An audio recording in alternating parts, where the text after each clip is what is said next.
Hey everyone, welcome back to another Dojo Live. Today is Wednesday, January 26, 2022. This is Tulio Siragusa broadcasting from Southern California. And joining me is Kim Lantis in Hermosillo, Mexico. Hi Kim, welcome back.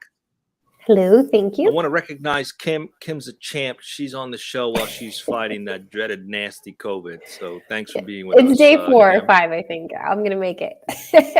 We promise if you're Getting better. watching this show, you cannot spread it via video, okay? So don't go away. No need to wear a mask to watch us. Okay, so welcome to the show. We have Swish Goswami, who is the CEO at Surf, joining us today from Toronto, Canada. Welcome to the show. We're looking forward to talking with you. Same here. Thank you for having me. We're going to talk about the data economy today, but before we dig in and see what we can uncover and learn, let's get to know our guest a little bit. If you could introduce yourself, Swish, we'd love to get to know you a little bit, and then we'll talk about Surf. Sure. Yeah, I'm a 24-year-old entrepreneur. I love a lot of things in life. So I've been curious pretty much my whole life, which has led me to do a number of different things growing up. I was born and raised in Singapore, which is a small country in Asia, very beautiful, very clean. I grew up there as a dancer, a basketball player, a student, an avid academic. I was a debater as well. And I did a lot of things in my childhood that really exposed me to quite a number of kind of areas, things that I was interested in, things that I wasn't as interested in. And in high school, I became very laser focused on debate. So when I moved to Canada, when I was, I think, about 10 or 11 years old, I started doing competitive debate and did competitive debate all the way till high school. In high school, I joined the national team, debated for Canada for 3 years. And normally, if you debate at a fairly high level, you either want to go into politics or law.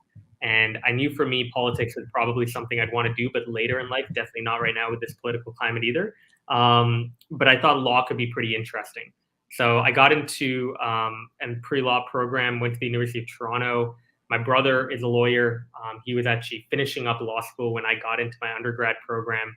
And looking at the work that he had to do, I slowly became less fascinated by the law.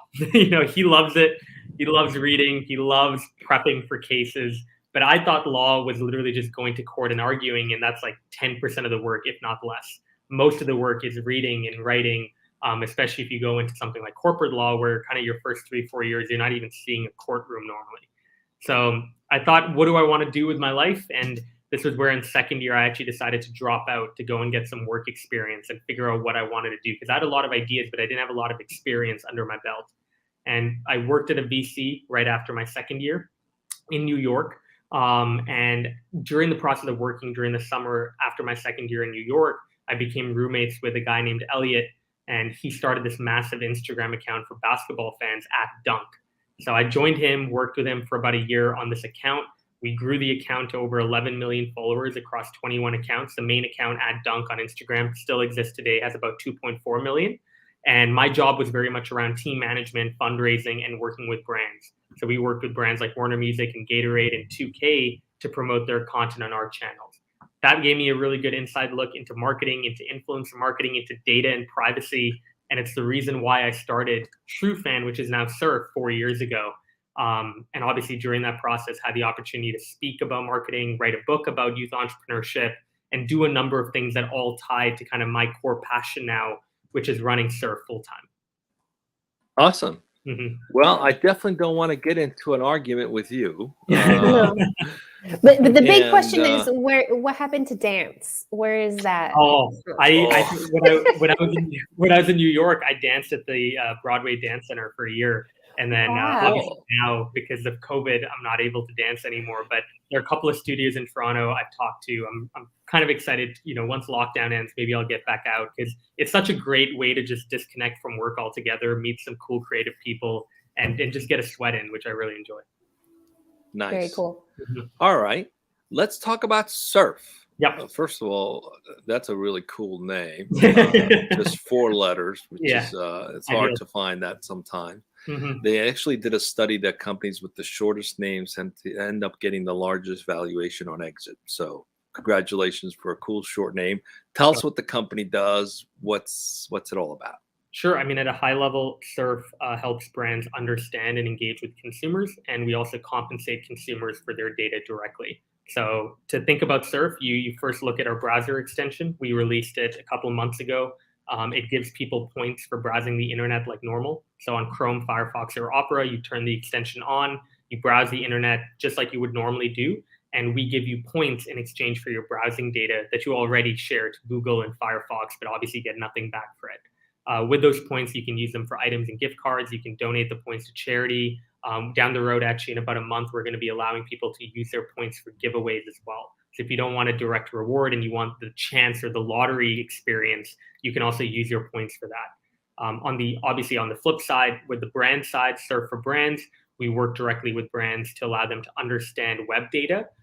So all the data we get from Surf, we pass it on to brands. It's all anonymized though, so people will never know where Swish went on the internet, but I will be grouped based on my age, gender, and location. So a brand like Nike, for example, will be able to understand what are the most popular publication 18 to 24-year-old males in Toronto are reading. And that's the type of insight they're not able to get anymore with third-party cookies going away. And also a brand like Nike will be able to provide rewards in our marketplace to get some of our consumers to directly use their points on it and become a customer. So there's two ways that we work with brands, either through analytics or through commerce enablement.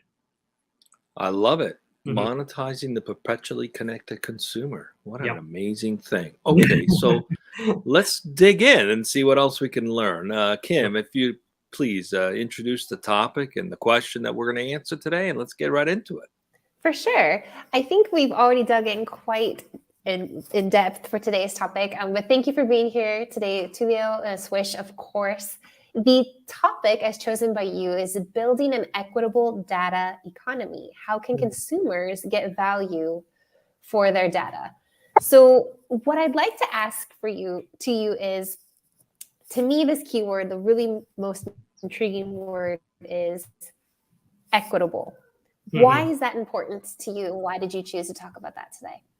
Yeah, it's a great question. So, I've been pretty fascinated, just generally speaking, around data for a while now. And it's actually funny because it actually ties to my background in debating. In my grade 12 year, when I was debating for the national team, we had a world championship in Singapore. I know, back in my home country, so had to try to do well. And we went into the final, and we went up against Singapore. So I went up against my home country in the grand final in my home country, and we lost sadly. But the topic was around universal basic income, and Singapore was for it.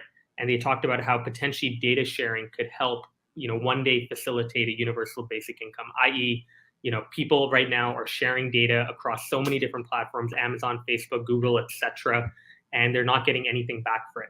Especially on social media platforms, really what you're getting back for the data you share is, yes, a personalized experience, but more importantly, a personalized ad experience. You're just getting a ton of tailored and targeted ads. And I don't know if that necessarily is a fair value exchange.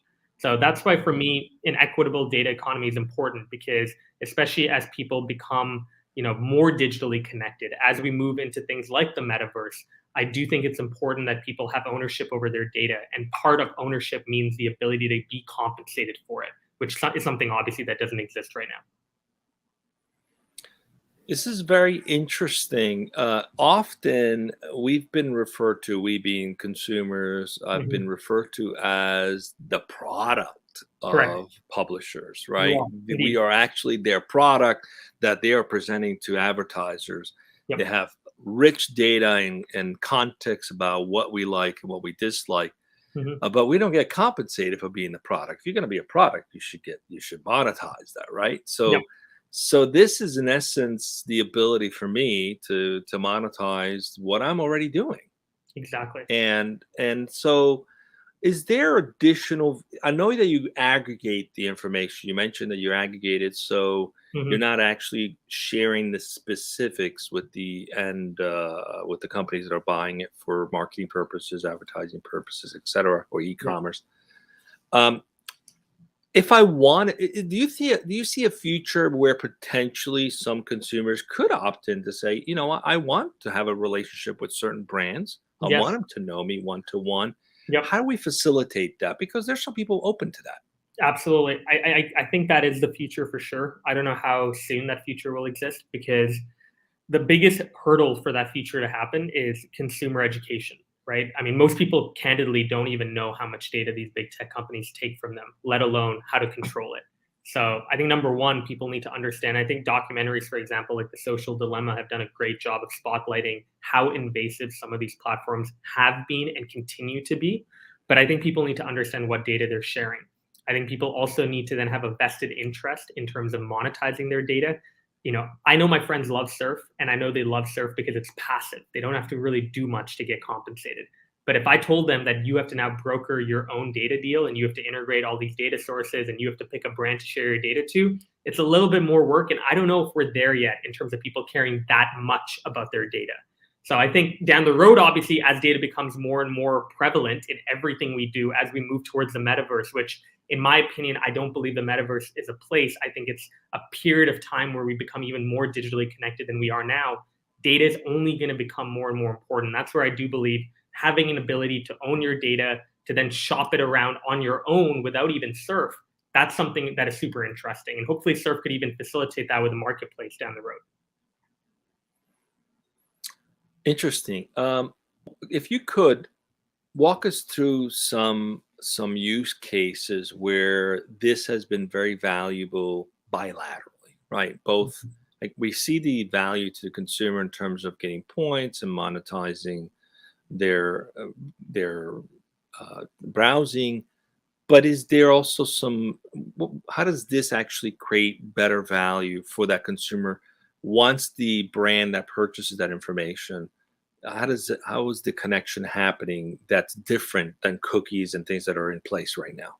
Definitely. So I think, the value prop to consumers, there's four key things there, right? Number one is there is tangible compensation, which cookies don't give you, right? When you accept cookies on a website, you share your data, but you don't get absolutely anything back. So obviously us giving points to people is great. By the way, we don't wait to sell your data to give you points. We give you points up front. So, there are obviously other platforms out there that say, oh yeah, integrate your data, we'll shop it. And when we go and shop it around and sell it, then we'll compensate you. That's not what we do. We give people immediate value for their data. And by the way, we also don't care where you go on the internet, right? Like the whole goal of surf is that you are passively browsing the internet. You're doing what you already do. I don't care if you're on YouTube all day. I don't care if you're on Business Insider reading articles all day. We do not discriminate on where you go on the internet. We think every single person's value, like data, should have value, and we will give that value appropriately. That's, I think, number one.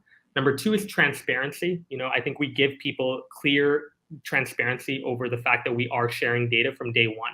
We don't hide away from it. When you sign up for Surf, you know it. When you go through our tutorial, you know it. We actually give people an activity log where they can see every piece of data they've ever shared to us. They can delete, edit, manage that data at any time. If they want to download their data, they can do that. If they want to delete their data, they can do that. If they want to delete their account, they can do that too. We want users essentially to feel like they're in the driver's seat here. And we're just obviously helping them in terms of being the gatekeepers of a vision.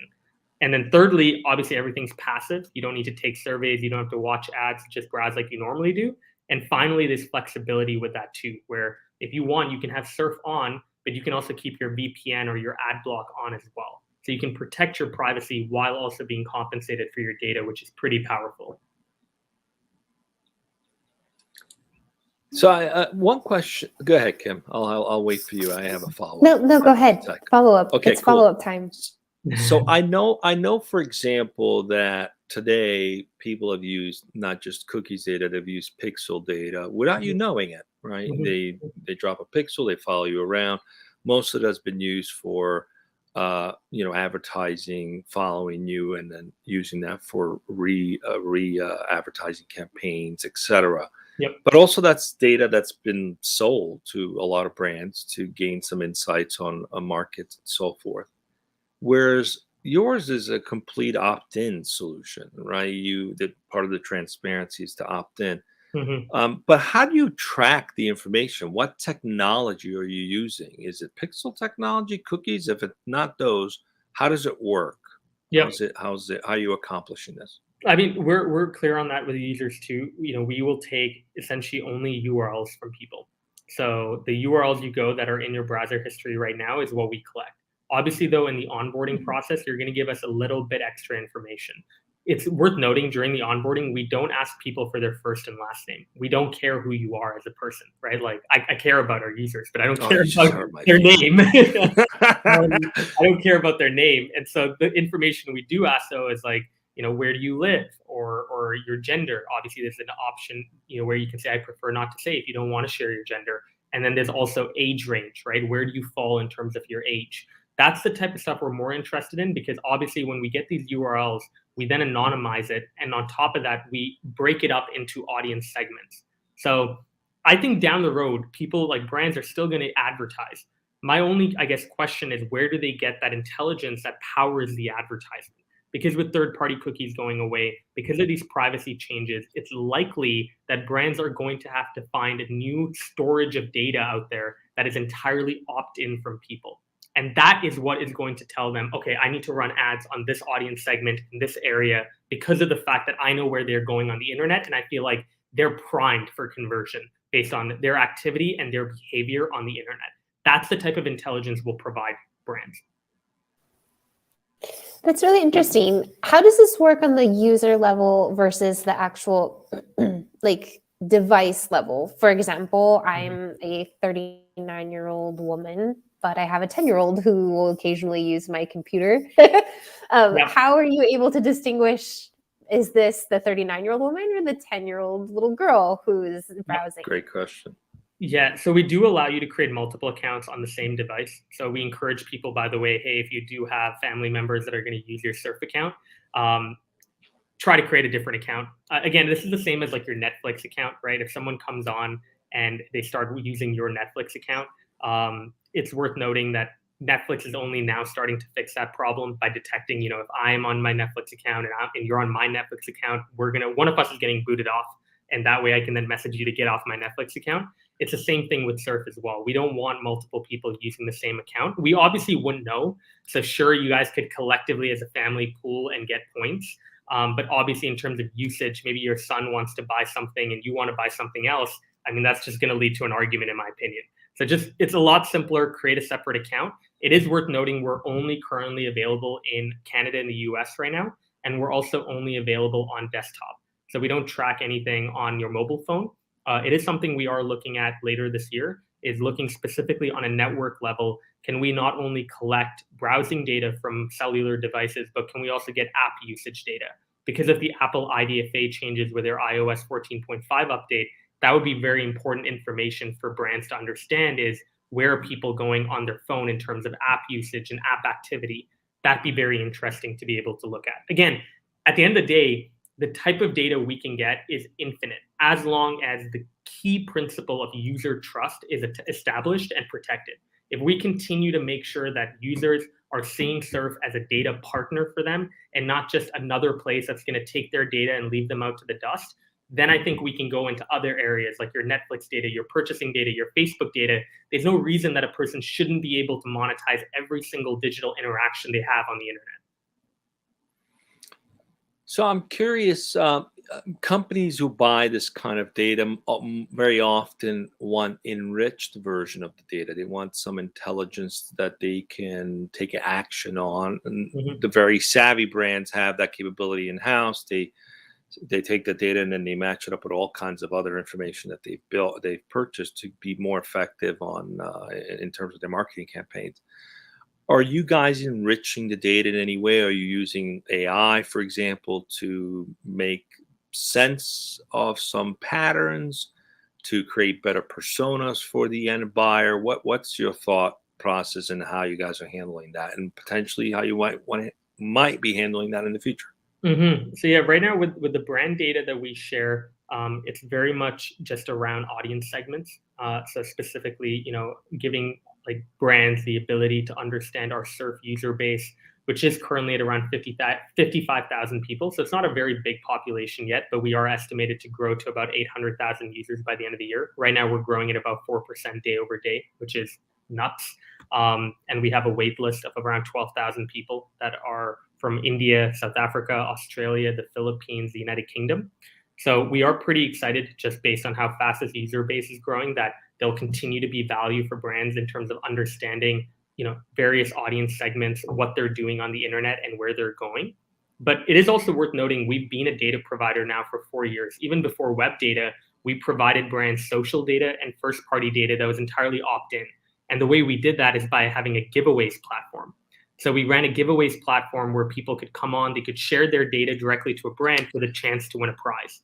And we had over 1 million people in the last year and a half that have entered our giveaways platform and provided their email or their phone number or their mailing address or their social data in exchange for the chance to win the ultimate gaming experience by Bud Light, for example. So we do enrich that data quite a bit on our platform, where we allow brands to filter and segment that data. So for example, you could look at all the people that followed you on Instagram and you would immediately understand, here are the people that are verified, have the keyword vegan in their bio, and have between 0 to 100,000 followers. That's how granular you can get through our platform and the filtering mechanism we built in. So before we shift into culture a little bit and talk about the company itself, because we do have audience members who are always looking for great places to go work or looking out for the next emerging thing. Yep. I'm curious about what's going to happen to those companies that are monetizing, selling cookie data and pixel data today once the laws change and there are a lot more privacy functions in your releases. iOS gives you a lot of control over that today. So what's going to happen to those companies, do you think? Like, how are they going to pivot? They'll die. They'll buy you guys? I know, like maybe, I don't know. They'll I think Surf is the type of company that could go public one day. So we're just very focused on trying to make this the biggest thing possible. But I think they'll probably die if they don't pivot to first party data, opt-in data, which by the way, like even if privacy changes don't happen, like why not be on the right side of history? Why not provide ethical data to brands? I actually find that to be a question that normally comes up quite a lot in my head, where I'm like, even if like privacy changes like GDPR and CCPA don't become a worldwide norm and they continue to only exist in California and Europe, why not, like from a brand perspective, be on the right side of history and show that, you care about people's privacy, you care about the information you collect from them, and you're part of a system that directly rewards and compensates them. So I think that's going to be important. I mean, there are a bunch of companies like you mentioned that are relying on pixel data, on cookie data, on traffic panels, especially in the web analytics space. And those are going to go away. And even if they don't go away, by the way, because of regulation, they're definitely going to go away once alternatives like us become more and more popular. Because if you're a consumer, you're going to start to become more aware about your data. And you're going to be a little bit more aware and wary now of accepting cookies, or you're going to be even more wary of cookie like pixel data and what you're sharing. So that's the type of stuff that we also want to make sure we do, is constantly make sure that consumers are picking a choice that actually is better for them, so that they can actually fight back against other players that might not be providing ethical data. Yeah, about that choice, what are you seeing demographic wise? Who is choosing to protect their data? My hunch, my guess it would be like the younger generations, but is this across all internet users, or is this an up and coming trend that as the younger generations grow and then as we therefore teach our children, what do you see happening? Yeah, it's a great question. So right now with Surf alone, I mean, again, we're close to 55,000 users now, and a majority of our users, about 70% of them, are 18 to 26-year-olds. A majority of them, around 65%, are male, and they're all based in mainly urban cities across Canada and the US. So LA, Vancouver, New York, Toronto, etc. It is worth noting, however, that the entire movement towards privacy is something that is way beyond even Surf. Like if you look like a platform like DuckDuckGo, I mean, DuckDuckGo obviously doesn't know how many users they have because they don't collect user data. That's the whole purpose behind their search engine. But they approximate how many users they have based on how many search results and search queries are being made each month. And so every single month currently, they're getting anywhere between 100 billion to 200 billion search queries through their platform, which approximates to probably around 50 to 80 million people are utilizing DuckDuckGo on a monthly basis. You have a platform like Brave. Brave is a great browser. They reward people for their data with cryptocurrency called Basic Attention Token, and they have about 48 million monthly active users right now. So there is a massive audience out there of people that I think go beyond even 18 to 26 that are interested in just the better alternative. You know, you're doing the exact same thing. You might as well just choose an alternative that cuts you in. Right. Yep. Perfect. Amazing. So as we shift the conversation to culture now about surf, so you're the 24-year-old CEO, which is pretty fantastic. What else? What I is feel it? very old all of a sudden. My son's 27. I don't know. When I was 24, I could tell you that being a CEO was the last thing on my mind. But what's your company like? What's the culture that you're building? Who works for you? What type of people work for you? All types of people, work for us at this point. It's actually pretty cool because, we've been around for 4 years now, and in the process now we've grown a team of around 46 people, and we have people that are younger than me. Like we have people that are coming in who are 18, 19, decided not to go to college. We also have some of our executives, like our CTO who's 38, our CMO who's 47. So we have a pretty good gambit in terms of age. We also have a pretty good split in terms of gender as well between male and female. And then in terms of our culture, we also do support remote work. So it's pretty neat. You don't need to be in Canada to work at Surf. You could be pretty much anywhere in the world. We have even hired people like in the Philippines, for example, who started off as an intern or contractor and then became full-time with us. So it's been pretty exciting to be able to run a fairly global company. So yeah, the culture is great. Again, right now we're working fully virtual, but I don't think any team member feels like we're missing out on too much because we have a Monday morning huddle, we have a Wednesday team call, we have a Friday team call. Every 2 weeks we play a game on the Friday team call. Every 3 weeks we host a hopes and fears session where we have like pretty much like a vulnerability 101 hour. We share our doubts and our fears and our hopes for the company overall. You could be an intern, you could be an executive. It doesn't matter who you are. You will have the floor if you want to share something. So we have those types of things baked in to make sure that even when we're working virtually, people can really get to know one another. And it's not something they have to go out of their way to do. That's amazing. Hopes Even and companies like fears. Booz Allen do Hopes and circle ups. They've been doing it for a long time. I learned a while ago. So it's good. It's encouraging to see that. Yeah. I love that. I think vulnerability is the key to creating intimacy and trust amongst team members. Absolutely. And when you have that, it creates a safe space, psychological safe space where you can just be human. Yep. Yeah. And we're incredibly like right away, like people know when they get hired at Surf that we trust them right away. We have an unlimited vacation policy. We don't care how many days you go on vacation for. And candidly, we've never had an issue with it. No one's abused it because actually it was funny because last year, I had to institute a mandatory 2-week vacation policy. Because in 2020, obviously I understand COVID, but like people weren't even taking time off.